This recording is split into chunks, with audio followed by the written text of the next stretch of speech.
आज मी बनवते मिसळ पाव. चला बघूया. मिसळसाठी मी हे हिरवे वाटाणे भिजत घातले होते आणि त्याच्यासोबत हे वाटाणेसुद्धा भिजत घातले होते. ते मिक्स करून आता मी त्यांची मिसळ बनवते. हाय कर हाय हाय. ओ हुशार आहे ना, हुशार. हाय करतोय तुम्हाला. वाटाणे आता मी कुकरला लावते आणि ते मी शिजवून घेते.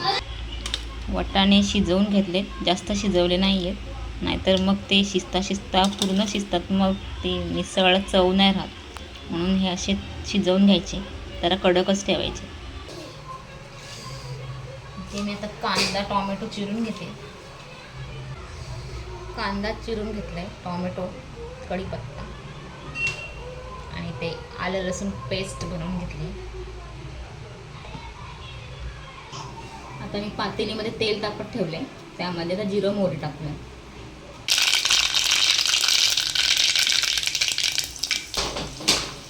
जिरं मोहरी मस्त तडतडली आहे, तेल मस्त तापलं होतं. आता कांदा टाकूया.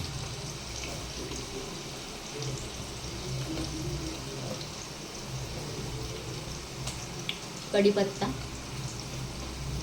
आणि टोमॅटो. आता हे व्यवस्थित परतून घ्यायचे, थोडंसं गोल्डन कलर येईपर्यंत परतून घ्यायचं.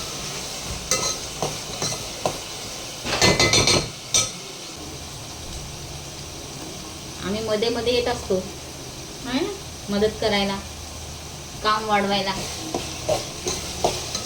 काय खाणार आहे तू आज काय खाणार आहे? मिसळ पाव. काय खाणार आहे? मिसळ पाव. मध्ये आता आलं लसूण पेस्ट घालते.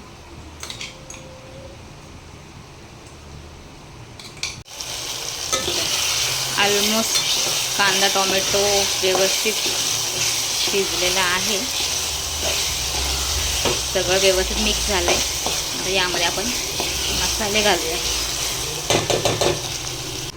हळद घालते, नंतर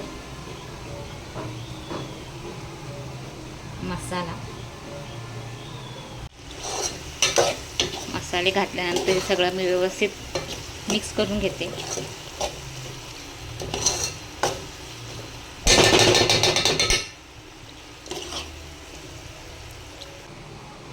यामध्ये आता शिजवलेले वाटाणे घालते.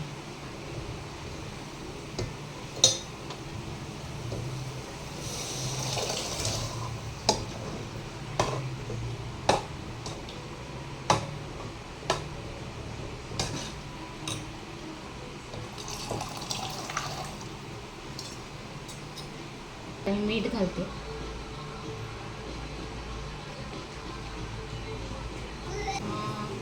रामबंधू मिसळ मसाला आहे हा, मी आता त्यामध्ये घालते.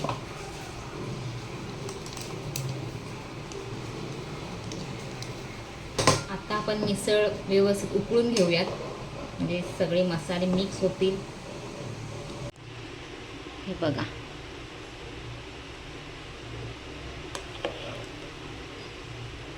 मिसळ ही पातळच चांगली लागते. यात मी कोणताही कलर वगैरे काही ॲड केलेला नाही आहे, तरी त्याला छान अशी तर्री आलेली आहे. आता हिला छान उकळू देत. आता त्याच्यामध्ये घालूया भरपूर कोथिंबीर. मिसळ रेडी झालेली आहे, बघा कशी तर्री आलेली आहे. वाव,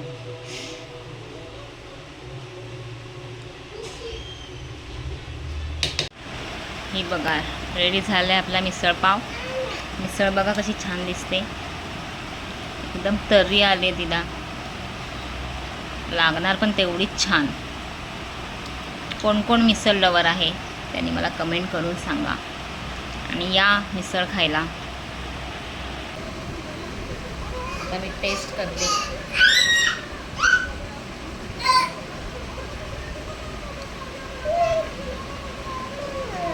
आम्ही मस्त मिसळ खातोय. तोपर्यंत तुम्ही माझ्या चॅनलला जाऊन लाईक शेअर सबस्क्राईब करा. Bye bye. खायला बसलेला आहे दादा. दादा